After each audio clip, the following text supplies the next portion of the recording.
ಧರ್ಮಸ್ಥಳ ಪ್ರಕರಣ ಹಾದಿ ತಪ್ಪಿತ ಎಸ್ಐಟಿ ಷಡ್ಯಂತ್ರ ಆರೋಪದತ್ತ ದಿಕ್ಕು ಬದಲಾಯಿಸಿದ್ದು ಯಾಕೆ ತನಿಖೆ ಬುರುಡೆಯ ಸುತ್ತಾನೆ ಸೀಮಿತವಾಗಿ ಸುತ್ತಾ ಇದೆ? ನಮಸ್ಕಾರ, ಈ ದಿನಕ್ಕೆ ಸ್ವಾಗತ. ನಾನು ಜಿಎಂ ಪವಿತ್ರ. ಧರ್ಮಸ್ಥಳ ಗ್ರಾಮದಲ್ಲಿ ಅಕ್ರಮವಾಗಿ ಶವಗಳನ್ನು ಹೂಳಲಾಗಿದೆ ಅನ್ನೋ ಆರೋಪ ರಾಜ್ಯದಲ್ಲಿ ಸಂಚಲನವನ್ನು ಸೃಷ್ಟಿಸಿತ್ತು. ಭಾರೀ ಚರ್ಚೆಗೀಡಾದಂಥ ಧರ್ಮಸ್ಥಳ ಕೇಸ್ ತನಿಖೆಗೆ ಎಸ್ಐಟಿ ರಚಿಸಿದಂಥ ಸರ್ಕಾರ ತನಿಖೆಯ ಹೊಣೆಯನ್ನು ಪ್ರಣಬ್ ಮೊಹಂತಿ ಹೆಗಲಿಗೆ ಹೊರಿಸಿತ್ತು.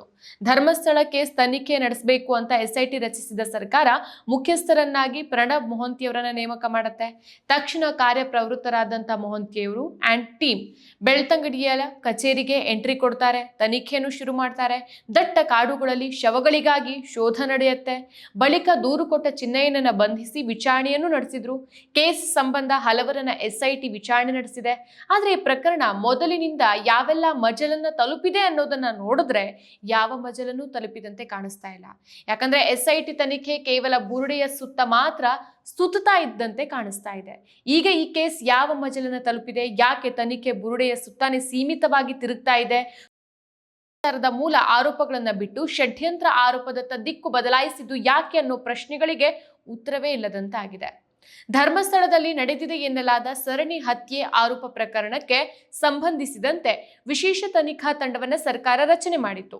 ಆಂತರಿಕ ಭದ್ರತಾ ವಿಭಾಗದ ಪೊಲೀಸ್ ಮಹಾನಿರ್ದೇಶಕ ಪ್ರಣಬ್ ಮೊಹಂತಿಯವರ ನೇತೃತ್ವದಲ್ಲಿ ವಿಶೇಷ ತನಿಖಾ ತಂಡವನ್ನು ರಚನೆ ಮಾಡಿತ್ತು. ಅದರಲ್ಲಿ ಹಿರಿಯ IPS ಅಧಿಕಾರಿಗಳಾದ MN ಅನುಚೇತ್, ಸೌಮ್ಯಲತಾ ಮತ್ತು ಜಿತೇಂದ್ರ ಕುಮಾರ್ ದಯಾಮ ಇದ್ರು. ಸರ್ಕಾರದ ಈ ಆದೇಶದಲ್ಲಿ ಧರ್ಮಸ್ಥಳದ ವ್ಯಾಪ್ತಿಯಲ್ಲಿ ಕಳೆದ 20 ವರ್ಷಗಳಿಂದ ನಾಪತ್ತೆಯಾಗಿರುವಂತಹ ಮಹಿಳೆಯರ ಮತ್ತು ವಿದ್ಯಾರ್ಥಿನಿಯರ ಪ್ರಕರಣಗಳು, ಅಸ್ವಾಭಾವಿಕವಾದಂಥ ಸಾವು ಪ್ರಕರಣಗಳು ಮತ್ತು ಪ್ರಕರಣಗಳಿಗೆ ಸಂಬಂಧಿಸಿದಂತೆ ಸಮಗ್ರ ಮತ್ತು ನಿಷ್ಪಕ್ಷಪಾತ ತನಿಖೆಗಾಗಿ ಹಿರಿಯ ಪೊಲೀಸ್ ಅಧಿಕಾರಿಗಳ ನೇತೃತ್ವದಲ್ಲಿ ವಿಶೇಷ ತನಿಖಾ ತಂಡವನ್ನು ರಚಿಸಲಾಗಿದೆ ಅಂತ ಹೇಳಿದ್ರು. ಸೊ ಈ ಆದೇಶ ಜನರಲ್ಲಿ ಭರವಸೆಯನ್ನು ಹುಟ್ಟಿಸಿತ್ತು. ದಶಕಗಳಿಂದ ನಡೆದಂತ ಅನ್ಯಾಯಕ್ಕೆ ಈಗಲಾದ್ರೂ ನ್ಯಾಯ ಸಿಗಬಹುದು ಅನ್ನೋ ಆಶೆಯೇ ಇತ್ತು. ಆದ್ರೆ ಈಗ ಆಗ್ತಾ ಇರೋದು ಏನು?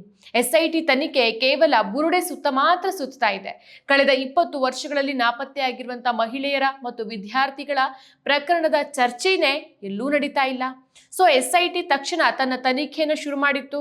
ಬೆಳ್ತಂಗಡಿಯಲ್ಲಿ ಕಚೇರಿ ಸ್ಥಾಪಿಸಿತ್ತು. ದಟ್ಟ ಕಾಡುಗಳಲ್ಲಿ ಶೋಧ ನಡೆಸಿತು. ತನಿಖೆಯ ವೇಳೆ ಮೂಳೆಗಳು ಸಿಕ್ಕಿತು. ಚಿನ್ನಯ್ಯನ ಬಳಿ ವಿಚಾರಣೆಯೂ ನಡೆದಿತ್ತು. ಸೊ ಈ ಎಲ್ಲಾ ಕ್ರಮಗಳ ನಡುವೆಯೂ ಸಹ ತನಿಖೆಯ ಮುಖ್ಯ ಗುರಿ ಏನಾಗಿತ್ತು? ಈಗ ಏನಾಗ್ತಾ ಇದೆ? ತನಿಖೆ ಕೇವಲ ಬುರುಡೆಯ ಸುತ್ತ, ಆರೋಪದ ಸುತ್ತ ಸೀಮಿತವಾಗಿ ಸುತ್ತಾ ಇದೆ. ಕಳೆದ 20 ವರ್ಷಗಳ ನಾಪತ್ತೆ ಪ್ರಕರಣ, ದೂರುಗಳು, ಅಸ್ವಾಭಾವಿಕ ಮರಣಗಳ ರಹಸ್ಯದ ಕಥೆ ಏನಾಯ್ತು? ಈ ಪ್ರಕರಣದ ಬಗ್ಗೆ ಯಾವುದೇ ಚರ್ಚೆ, ಯಾವುದೇ ತೀವ್ರತೆ ಕಾಣ್ತಾ ಇಲ್ಲ. ಪರಿಶುದ್ಧ ನಂದಿನಿ ಹಾಲಿನಿಂದ ತಯಾರಿಸಿದ ನೈಜ ನಂದಿನಿ ಐಸ್ ಕ್ರೀಮ್ಸ್. ಸರ್ಕಾರದ ಆದೇಶದಲ್ಲಿ ಉಲ್ಲೇಖಿಸಿದ 20 ವರ್ಷಗಳ ನಾಪತ್ತೆ ಪ್ರಕರಣಗಳು ಎಲ್ಲಿ ಹೋಯಿತು? ಧರ್ಮಸ್ಥಳ ಠಾಣೆಯ ದಾಖಲೆಗಳಲ್ಲಿ 2005ರಿಂದ 2025ರವರೆಗೆ ನಾಪತ್ತೆಯಾದಂಥ 50ಕ್ಕೂ ಹೆಚ್ಚು ಮಹಿಳೆಯರ ಪ್ರಕರಣಗಳಿದೆ. ಅವುಗಳಲ್ಲಿ ಹಲವು ಇನ್ನೂ ರಹಸ್ಯವಾಗಿ ಉಳಿದಿದೆ. ದೂರುಗಳು ಜಿಲ್ಲಾ ಕೋರ್ಟ್ಗಳಲ್ಲಿ ಬಾಕಿ ಇದೆ. ಸೊ ಇವೆಲ್ಲವನ್ನ ತನಿಖೆಗೆ ಒಳಪಡಿಸದೇನೆ ಕೇವಲ ಬುರುಡೆ ಮತ್ತು ಚಿನ್ನಯ್ಯನನ್ನ ಗುರಿಯಾಗಿಸಿ ಷಡ್ಯಂತ್ರ ಅಂತ ಮುಚ್ಚಿಟ್ರೆ ಸರಿನಾ? ಜನಸಾಮಾನ್ಯರಿಗೆ ಇದು ದಿಕ್ಕು ತಪ್ಪಿಸದಂತೆ ಆಗೋದಿಲ್ವಾ? ಧರ್ಮಸ್ಥಳದಂಥ ಪ್ರಭಾವಶಾಲಿ ಸ್ಥಳದಲ್ಲಿ ನಡೆದಿರಬಹುದಾದಂಥ ಅನ್ಯಾಯಗಳನ್ನ ಮರೆಮಾಚೋಕೆ ತನಿಖೆಯನ್ನ ಬುರುಡೆಗೆ ಮಾತ್ರ ಕನೆಕ್ಟ್ ಮಾಡ್ತಾ ಇದೆಯಾ ಅನ್ನೋ ಶಂಕೆ ಉಂಟಾಗತ್ತೆ. ಇನ್ನು ಈ ಕೇಸ್ನಲ್ಲಿ ಅನೇಕ ಕುಟುಂಬಗಳು ಇನ್ನೂ ನ್ಯಾಯಕ್ಕಾಗಿ ಕಾಯ್ತಾ ಇದೆ. 2012ರಲ್ಲಿ ಭೀಕರವಾಗಿ ಸೌಜನ್ಯ ಕುಟುಂಬ ನಮ್ಮ ಮಗಳ ಪ್ರಕರಣವನ್ನ SIT ತನಿಖೆಗೆ ಒಳಪಡಿಸಿ ಅಂತ ಮನವಿ ಮಾಡಿದ್ದಾರೆ. ಆದ್ರೆ ಇಂಥ ದೂರುಗಳಿಗೆ ಯಾವ ಪ್ರತಿಕ್ರಿಯೆಯೂ ಇಲ್ಲ. ಸಾಮಾಜಿಕ ಮಾಧ್ಯಮಗಳಲ್ಲಿ ಸಾಮಾನ್ಯ ನಾಗರಿಕರು ಸಹ ಈ ವಿಷಯವನ್ನ ಚರ್ಚಿಸ್ತಿದ್ದಾರೆ. SIT ತನಿಖೆ ದೇವಸ್ಥಾನವನ್ನ ರಕ್ಷಿಸೋಕೆ ಮಾತ್ರ ಅನ್ನೋ ಪ್ರಶ್ನೆಗಳು ಎದ್ದಿದೆ. DCM DK ಶಿವಕುಮಾರ್ ಅವರಂಥ ನಾಯಕರು ಇದು ಷಡ್ಯಂತ್ರ ಅಂತ ಹೇಳಿದ್ರು. ಈಗ ಈ ಪ್ರಕರಣ ಅದೇ ಹಾದಿಯಲ್ಲಿ ಸಾಗ್ತಾ ಇದೆಯಾ ಅಂತ. ಸೊ ಈ ಸಾವುಗಳು ನ್ಯಾಯಾನ ಅಂತ ಪ್ರಶ್ನಿಸಿ ಸಾವಿಗೆ ನ್ಯಾಯ ಕೊಡಿಸಿ ಅಂತ ಹೋರಾಟಕ್ಕಿಳಿದು ದಶಕಗಳೇ ಕಳೆದಿದೆ. ಈಗಲೂ ಸಹ ನ್ಯಾಯಕ್ಕಾಗಿ ಜನ ಬೀದಿಗಿಳಿದು ಹೋರಾಟ ಮಾಡ್ತಾನೆ ಇದ್ದಾರೆ. ಗಾಂಧೀಜಿ ಕಂಡ ಕನಸು ಮಹಿಳೆಯ ಸ್ಥಾನ, ಮಾನ, ಹಕ್ಕು ಇನ್ನೂ ಸಿಕ್ಕಿಲ್ಲ. ಭಾರತದಲ್ಲಿ ಮಹಿಳೆಯರ ಸ್ಥಿತಿ ದಲಿತರಿಗಿಂತ ಹೀನಾಯ ಅಂತ ಅಂಬೇಡ್ಕರ್ ನುಡಿದಿದ್ರು. ಅದೇನೂ ಬದಲಾದಂತೆ ಕಾಣಿಸ್ತಾ ಇಲ್ಲ.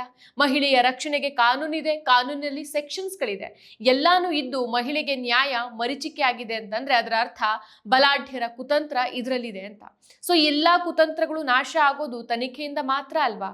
ಅಷ್ಟೇ ಅಲ್ಲ, RTI ಮೂಲಕ ಬಯಲಾಗಿರುವಂತಹ ಅಧಿಕೃತ UDR ದಾಖಲೆಗಳ ಪ್ರಕಾರ ಧರ್ಮಸ್ಥಳ ಗ್ರಾಮದ ವಿವಿಧೆಡೆ ಶವಗಳು ಕಂಡುಬಂದ ದಿನನೇ ಅಪರಿಚಿತ ಅಂತ ಘೋಷಿಸಿ ತರಾತುರಿಯಲ್ಲಿ ನೂರಾರು ಶವಗಳನ್ನ ದಫನ್ ಮಾಡಿರೋದು ಬೆಳಕಿಗೆ ಬಂದಿದೆ.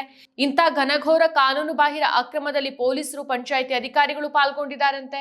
ಸೊ ನಮ್ಮ ಸರ್ಕಾರ ಇಂಥ ಘನಘೋರ ಅಪರಾಧವನ್ನ ಮುಚ್ಚಾಕೋಕೆ ಹೊರಟಿದ್ಯಾ ಅನ್ನೋ ಗಂಭೀರ ಅನುಮಾನ ಸಾರ್ವಜನಿಕರಲ್ಲಿ ಮೂಡ್ತಾ ಇದೆ. ಸೊ ಈ ಹಿಂದೆ ಧರ್ಮಸ್ಥಳ ಗ್ರಾಮದಲ್ಲಿ ದಾರುಣವಾಗಿ ಹತ್ಯೆಯಾದ ವೇದವಲ್ಲಿ, ಪದ್ಮಲತಾ, ಮಾವುತ ನಾರಾಯಣ ಮತ್ತು ಅವನ ತಂಗಿ ಯಮುನಾ ಪ್ರಕರಣಗಳಲ್ಲಿ ಇದುವರೆಗೆ ಯಾವುದೇ ಅಪರಾಧಿಗಳು ಪತ್ತೆಯಾಗಿಲ್ಲ. ಸೌಜನ್ಯ ಅನ್ನೋ 17 ವರ್ಷದ ವಿದ್ಯಾರ್ಥಿನಿ 2012 ಅಕ್ಟೋಬರ್ 9ನೇ ತಾರೀಕು ಆಗಿ 13 ವರ್ಷನೇ ಕಳೆದು ಹೋಗಿದೆ.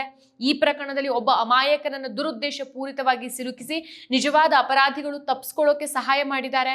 ಸಂತೋಷ್ ರಾವನ್ನು ಆ ಆರೋಪಿಗೂ ಈ ಅಪರಾಧಕ್ಕೂ ಯಾವುದೇ ಸಂಬಂಧ ಇಲ್ಲ ಅಂತ ನ್ಯಾಯಾಲಯದ ತೀರ್ಪಿನಲ್ಲಿ ಸ್ಪಷ್ಟವಾಗಿ ನಮೂದಾಗಿದೆ.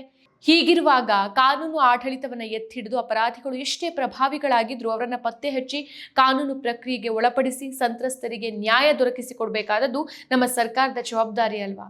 ತಾಂತ್ರಿಕ ಅಡಚಣೆಗಳ ಕುಂಟು ನೆಪವನ್ನ ಮುಂದೊಡ್ಡಿ ಇಂಥ ಗುರುತರವಾದ ಜವಾಬ್ದಾರಿಯಿಂದ ಸರ್ಕಾರ ನುಣುಚ್ಕೊಳ್ಬಾರ್ದಲ್ವಾ? ರಾಷ್ಟ್ರೀಯ, ಅಂತಾರಾಷ್ಟ್ರೀಯ ಮಟ್ಟದಲ್ಲಿ ಗಮನ ಸೆಳೆದಿರುವಂತಹ ಈ ಘನಘೋರ ಪ್ರಕರಣಗಳಲ್ಲಿ ನಮ್ಮ ಸರ್ಕಾರ ರಾಜಿ ಮಾಡಿಕೊಳ್ಳದೇನೆ ಅಪರಾಧಿಗಳನ್ನ ಪತ್ತೆ ಹಚ್ಚಿ ಸಂತ್ರಸ್ತರಿಗೆ ನ್ಯಾಯ ಒದಗಿಸೋ ಮೂಲಕ ಕಾನೂನು ಆಡಳಿತದಲ್ಲಿ ಜನರಿಗೆ ವಿಶ್ವಾಸ ಮೂಡುವಂತೆ ಮಾಡಬೇಕಲ್ವಾ? ಇನ್ನಾದರೂ ಸೂಕ್ತ ತನಿಖೆ ನಡೆದು ಅನ್ಯಾಯಕ್ಕೆ ಒಳಗಾದವರಿಗೆ ಸೂಕ್ತ ನ್ಯಾಯ ಕೊಡಿಸುವ ಕೆಲಸವಾಗತ್ತಾ ಅನ್ನೋದನ್ನ ಕಾದು ನೋಡಬೇಕಾಗಿದೆ. ಮತ್ತಷ್ಟು ವಿಶೇಷ ವಿಡಿಯೋಗಳನ್ನು ನೋಡಲು ಮತ್ತು ಹೊಸ ವಿಡಿಯೋಗಳ ಬಗ್ಗೆ ತಿಳಿಯಲು ಈ ದಿನ .com ಯೂಟ್ಯೂಬ್ ಚಾನೆಲ್ ಸಬ್ಸ್ಕ್ರೈಬ್ ಮಾಡಿ ಮತ್ತು ಬೆಲ್ ಐಕಾನ್ ಕ್ಲಿಕ್ ಮಾಡಿ.